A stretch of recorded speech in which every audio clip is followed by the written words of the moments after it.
ये vote bank के रूप में केवल इस्तेमाल करने के लिए लोग एक नया प्रोपेगेंडा कर रहे हैं, महापुरुषों को गाली दे रहे हैं, राष्ट्रीय नायकों का अपमान कर रहे हैं। इतिहास की जानकारी न होने के कारण लगातार इस प्रकार के अनर्गल प्रलाप करते हैं, जिससे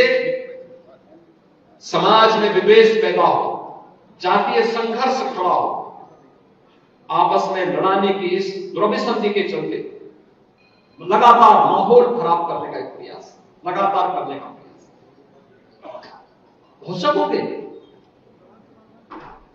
जिस देश का प्रत्येक नागरिक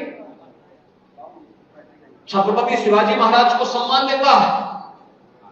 वहां पे वोट बैंक के लिए छत्रपति शिवाजी महाराज के प्रति टिप्पणी करना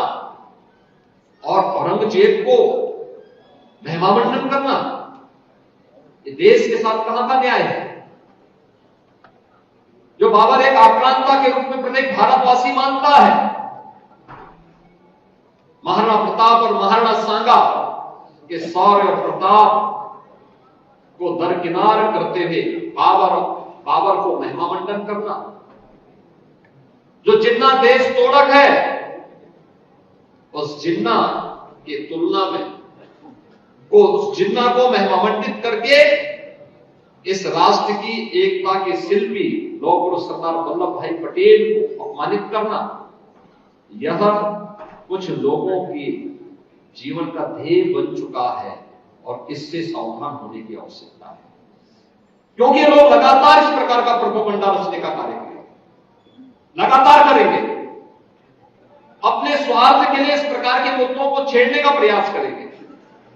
जो आपस में ही सौहार्द को कम कर सके। लेकिन हमें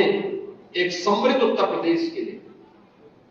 एक विकसित और आत्मनिर्भर भारत के लिए हमें राष्ट्रीय नायकों को सम्मान देना पड़ेगा। याद रखना, प्रधानमंत्री मोदी जी ने आजादी के अमृत महोत्सव वर्ष में देश के लोगों को पंचप्रण की याद दिलाई थी, और पंचप्रण का एक संकल्प यह भी है कि राष्ट्रीय नायकों का सम्मान होना चाहिए, हर हाल में सम्मान होना चाहिए, क्योंकि अपने नायकों को विस्मृत करके कोई भी समाज कभी आगे नहीं बढ़ सकता है। और राष्ट्र तोड़कों को अगर कोई समाज सम्मानित करता है तो इसका मतलब